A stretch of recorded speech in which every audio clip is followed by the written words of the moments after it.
Hey everyone, nice to see you again. Today, I want to talk about two very useful words in English, can and must. Let's start with what they mean. When you use can, you're talking about ability or possibility. Think of things you have the skill to do. For example, I can swim. I can drive a car. I can speak English.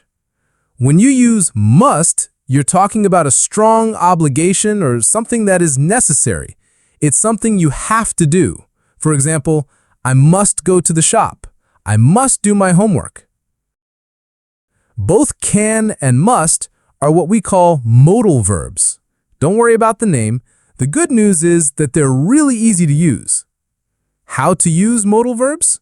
One of the best things about modal verbs is that they don't change based on the subject.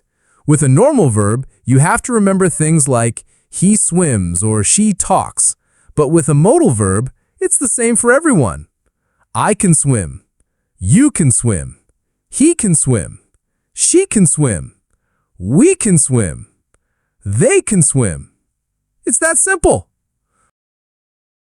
Another important rule is that you always use the base form of the main verb after a modal verb.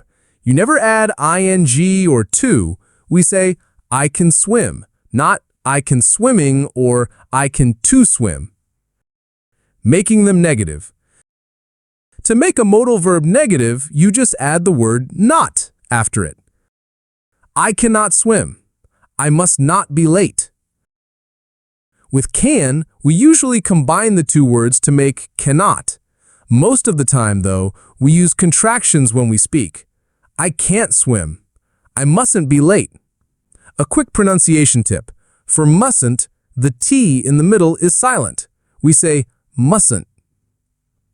Asking questions and making requests.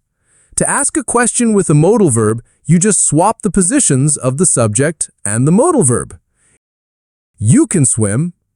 Can you swim? The answer would be yes, I can, or no, I can't. We also use can to make polite requests. Instead of saying, pass me the salt, which sounds a bit abrupt, you can say, can you please pass me the salt? It's a much softer and more polite way to ask for something.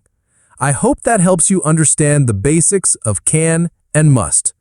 We'll talk about other modal verbs in future lessons. See you next time!